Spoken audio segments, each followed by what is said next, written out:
Hello students, स्वागत है आप सभी का एपीजे ऑनलाइन क्लास पर। क्लास 11th त्रैमासिक परीक्षा 2022-23 विषय भौतिक विज्ञान का ये क्वेश्चन पेपर लेके आ गए जो कि आपका एग्जाम 7/10/2022 को होने वाला है।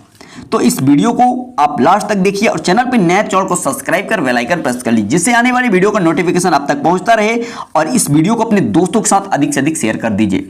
यहीं से पूरा क्वेश्चन आपके एग्जाम में देखने को मिलेगा। आपको मैं बता दूं, आपका जो पूर्णांक रहेगा वो 70 मार्क्स का रहेगा और आपका जो समय रहेगा वो 3 घंटे रहेंगे। चलिए आइए बढ़ते हैं आगे। यहां पे आप निर्देश पढ़ सकते हैं। यहां पे पहला नंबर दिया है सभी प्रश्न हल करना अनिवार्य है। दूसरा पॉइंट है प्रश्न क्रमांक 1 से 4 तक वस्तुनिष्ठ प्रश्न आएंगे जिसमें 28 प्रश्न हैं, प्रत्येक प्रश्न 1 नंबर का होगा। तीसरा पॉइंट दिया गया है प्रश्न क्रमांक 5 से 12 तक प्रत्येक प्रश्न 2 अंक का है। शब्द सीमा लगभग 30 शब्द में आपको लिखना है, ठीक है। इसके बाद चौथा पॉइंट है प्रश्न क्रमांक 13 से 16 तक प्रत्येक अंक 3 अंक का है। शब्द सीमा लगभग आपको 75 शब्द लिखना है। इसके बाद पांचवा पॉइंट है प्रश्न क्रमांक 17 प्रश्न 4 अंक का है। शब्द सीमा लगभग आपको 120 शब्द लिखना है। इसके बाद छठवां पॉइंट है प्रश्न क्रमांक 18 से 19 तक प्रत्येक प्रश्न 5 अंक का है। शब्द सीमा लगभग आपको 150 शब्द लिखना है। इस तरह से आपका जो निर्देश था मैंने आपको पढ़ के बता दिया।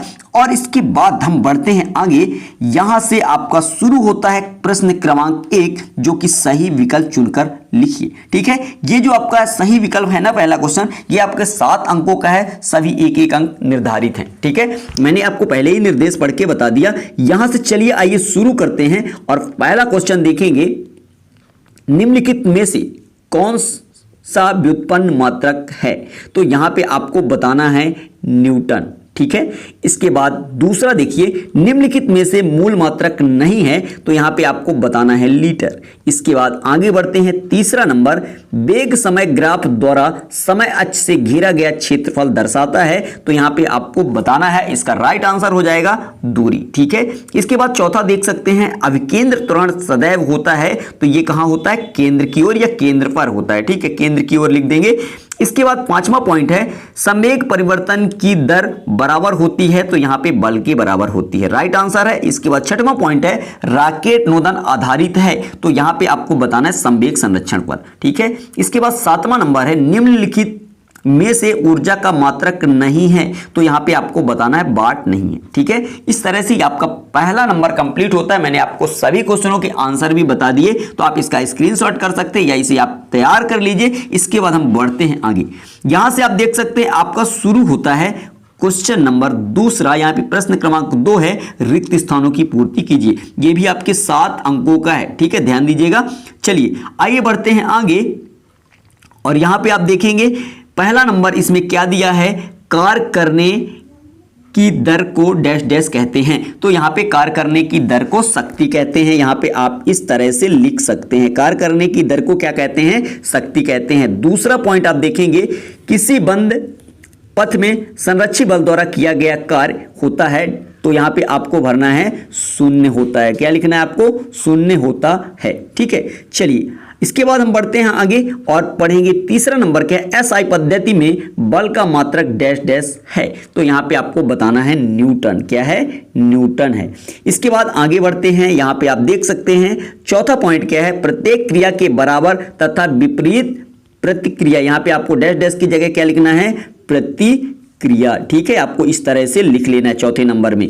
चलिए इसके बाद देख सकते हैं 5वां नंबर क्या है? 5वें में आपको भरना है कोणीय वेग का मात्रक डैश डैश होता है, तो कोणीय वेग का मात्रक आपको लिखना है रेडियन प्रति सेकंड, ठीक है। यहां पे आपको इस तरह से लिख लेना है। इस तरह से आपका 5वां कंप्लीट होता है। इसके बाद हम बढ़ते हैं आगे और यहां पे देखेंगे 6वां नंबर, वेग प्रवणता का बीमित सूत्र, तो यहां पे आपको लिखना है t के पावर -1, ठीक है, इस तरह से। इसके बाद 7वां नंबर, कार एक डैश डैश राशि है, तो आपको लिख देना है अदिश राशि, ठीक है। इस तरह से ये आपका कंप्लीट होता है। इसके बाद हम बढ़ते हैं आगे क्वेश्चन नंबर 3 की ओर। ये क्वेश्चन नंबर 3 जो है आपका सही जोड़ी पूछा गया है, ये भी आपके 7 अंकों का है, ठीक है। तो यहां पे पहला क्या है? 1 प्रकाश वर्ष, तो इसका राइट आंसर हो जाएगा 9.46 इंटू 10 के पावर 15। यहां पे आपको ऐसा लिखना है 9.46 इंटू 10 के पावर में आपको लिखना है 15, ठीक है। और इसके बाद दूसरा है कार्य, तो यहां पे आपको कार्य का क्या होगा तो आपको बताना है, कार्य का मात्रक जो होता है आपका जूल हो जाएगा। ठीक है, डी नंबर राइट आंसर। इसके बाद तीसरा नंबर है शक्ति।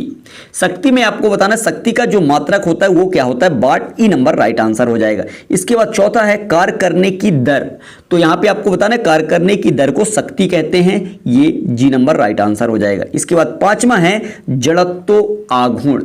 जड़त्व आघूर्ण का मात्रक जो होगा किलोग्राम मीटर स्क्वायर, ये राइट आंसर ए नंबर हो जाएगा। इसके बाद छठवां है प्रतिबल। प्रतिबल तो हमें आपको लिखना है, प्रतिबल एक अदिश राशि है। और यहां पे सातवां मेयर संबंध, इसका राइट आंसर एफ हो जाएगा, CP - CV = R। इस तरह से आपके सही जोड़ी कंप्लीट होते हैं। इसके बाद हम बढ़ते हैं आगे प्रश्न क्रमांक 4 की ओर। यह भी आपका क्वेश्चन नंबर जो 4 है ये 7 अंकों का है, जो कि पूछा गया एक वाक्य में आपको उत्तर देना है। ठीक है, और यहां पे पहला क्वेश्चन क्या है मैं आपको पढ़ के बता दूं, मूल राशियां किसे कहते हैं, तो आपको इसका आंसर लिख के आना है, वे भौतिक राशियां जो एक दूसरे से स्वतंत्र होती हैं मूल राशियां कहलाती हैं। समझ में आया, मूल राशियां किसे कहते हैं, जो एक दूसरे से स्वतंत्र होती हैं मूल राशियां कहलाती हैं, आप लिख लेंगे।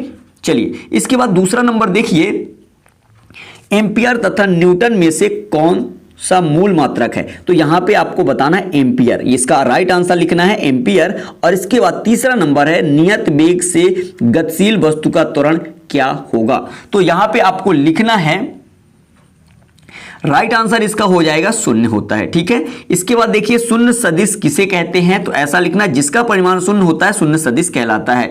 प्रक्षेप किसे कहते हैं, इसके बाद अगला क्वेश्चन है 6वां नंबर, कार्य का एसआई मात्रक, तो आपको पता ही होगा कार्य का एसआई मात्रक होता है जूल। ठीक है, इसके बाद 7वां नंबर है द्रव्यमान ऊर्जा तुल्यता समीकरण लिखिए, तो यहां पे आपको लिखना है E = mc²। इस तरह से ये कंप्लीट होता है। इसके बाद हम बढ़ते हैं आगे, यहां पे आपका क्वेश्चन शुरू होता है 5वां, और क्वेश्चन नंबर 5 ये 2-2 अंकों के क्वेश्चन, यहां पे आप देख लीजिए। पहला क्वेश्चन है बीमी विश्लेषण के उपयोग लिखिए, ये आपके 2 अंकों का क्वेश्चन, इसका अथवा क्वेश्चन है बीमी विश्लेषण की सीमाएं लिखिए। चलिए इसके बाद क्वेश्चन नंबर 6 आप देख लीजिए, कार्य व विकृति का बीमी सूत्र तथा मात्रक लिखिए, ये भी आपके 2 अंकों का क्वेश्चन, इसका अथवा क्वेश्चन है SI पद्धति की सभी मूल राशियां एवं इनके मात्रक लिखिए। इसके बाद क्वेश्चन नंबर आपका 7वां है आपेक्षिक वेग किसे कहते हैं, इसका अथवा क्वेश्चन है एक समान तथा परिवर्तित त्वरण को परिभाषित कीजिए।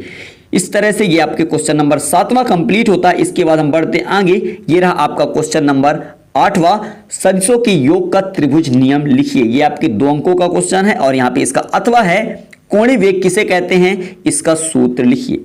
इसके बाद क्वेश्चन नंबर 9वां है वृत्तीय गति के लिए आवर्तकाल और आवृत्ति की परिभाषा एवं सूत्र लिखिए, यह भी आपके क्वेश्चन 2 अंकों का है। इसके बाद इसका अथवा है जड़त्व से आप क्या समझते हैं। इसके बाद क्वेश्चन नंबर 10वां है जड़त्व कितने प्रकार का होता है, और इसका अथवा है संवेग की परिभाषा लिखिए। इस तरह से आपके क्वेश्चन नंबर 10 तक कंप्लीट होते हैं। इसके बाद हम बढ़ते हैं आगे क्वेश्चन नंबर 11 की ओर। बहुत सरल क्वेश्चन पूछे गए हैं, तो आप इन क्वेश्चनों को तैयार करके जाइए जिससे आपके एक भी अंक ना कटें। यहाँ पे क्वेश्चन नंबर 11 है घर्षण से होने वाले लाभ हानि बताइए, इसका अथवा क्वेश्चन है गतिक घर्षण के प्रकार बताइए। क्वेश्चन नंबर 12 है, ये सभी क्वेश्चन आपके 2-2 अंकों के हैं। और इस वीडियो को अपने दोस्तों के साथ शेयर करना बिल्कुल ना भूलें, जिससे सभी स्टूडेंट का हेल्प हो सके। आवेग क्या है, इसका एसआई मात्रक लिखिए। 1 न्यूटन बल को परिभाषित कीजिए, इसका अथवा क्वेश्चन है। इसके बाद आपके क्वेश्चन नंबर 13 से शुरू होता है 3 अंक वाले क्वेश्चन। मूल मात्रक और व्युत्पन्न मात्रक में अंतर लिखना, आपको कोई 3 ही अंतर लिखना है। शक्त की परिभाषा, मात्रक एवं बीमी सूत्र लिखिए। इसके बाद हम बढ़ते हैं आगे, और यहां पे दिया है क्वेश्चन नंबर 14 जो कि 3 अंकों का है, कार्य ऊर्जा प्रमेय लिखिए। इसके बाद अथवा क्वेश्चन नाभिकीय विखंडन में ऊर्जा किस प्रकार प्राप्त होती है। क्वेश्चन नंबर 15 है प्रत्यास्थ संघट्ट क्या होता है, और इसका अथवा है अप्रत्यास्थ संघट्ट क्या होता है। इसके बाद बढ़ते हैं आगे, और यहां पे आप देख सकते हैं क्वेश्चन नंबर आपका है 16, प्रत्यास्थ स्थितिज ऊर्जा की परिभाषा, संरक्षी बल एवं असंरक्षी बल में अंतर, ये आपके 3 अंकों का है। इसके बाद ये रहा क्वेश्चन नंबर 17, ऊर्ध्वाधर ऊपर की ओर फेंके गए पिंड के लिए गति के समीकरण प्राप्त कीजिए, ये 4 अंकों का है। इसका अथवा है वृत्तीय गति किसे कहते हैं, एक समान वृत्तीय गति के लिए अभिकेंद्रित त्वरण ज्ञात कीजिए। क्वेश्चन नंबर आपका 18 है, यहां पे आप देख सकते हैं, सिद्ध कीजिए कि एक समान वृत्तीय गति में पिंड का आवर्तकाल उसकी आवृत्ति के व्युत्क्रम के बराबर होता है। तो यहां पे इसका अथवा देख सकते हैं, अविकेंद्र त्वरण किसे कहते हैं, व्यंजक ज्ञात कीजिए। इसके बाद क्वेश्चन नंबर 19, ये आपके 5 अंकों का है, 18 नंबर और 19 नंबर 5 अंकों का है, ठीक है। क्वेश्चन नंबर जो 19 है, क्या पूछा गया, सिद्ध कीजिए एकांक त्रिज्या की वृत्तीय गति रेखीय वेग वस्तु के कोणीय वेग के बराबर होती है। इसके बाद इसका अथवा क्वेश्चन है, सिद्ध कीजिए कि एकांक त्रिज्या की वृत्तीय गति में रेखीय त्वरण वस्तु के कोणीय त्वरण के बराबर होता है। इस तरह से ये कंप्लीट होता है। और इसके आगे क्वेश्चन नंबर, मैंने आपको 4 तक के पूरे आंसर इस वीडियो में दिए हैं। क्वेश्चन नंबर 5 से आगे के आंसर चाहिए तो आप कमेंट कर दीजिएगा, मैं आपको नेक्स्ट पार्ट में इसका पूरा सोल्यूशन प्रोवाइड करा दूंगा। और आप चैनल पर नए चैनल को सब्सक्राइब कर बेल आइकन प्रेस करें, जिससे आने वाली वीडियो का नोटिफिकेशन आप तक पहुंचता रहे। चलते हैं नेक्स्ट वीडियो में मिलेंगे, तब तक के लिए जय हिंद, जय Bharat, thank you, best of.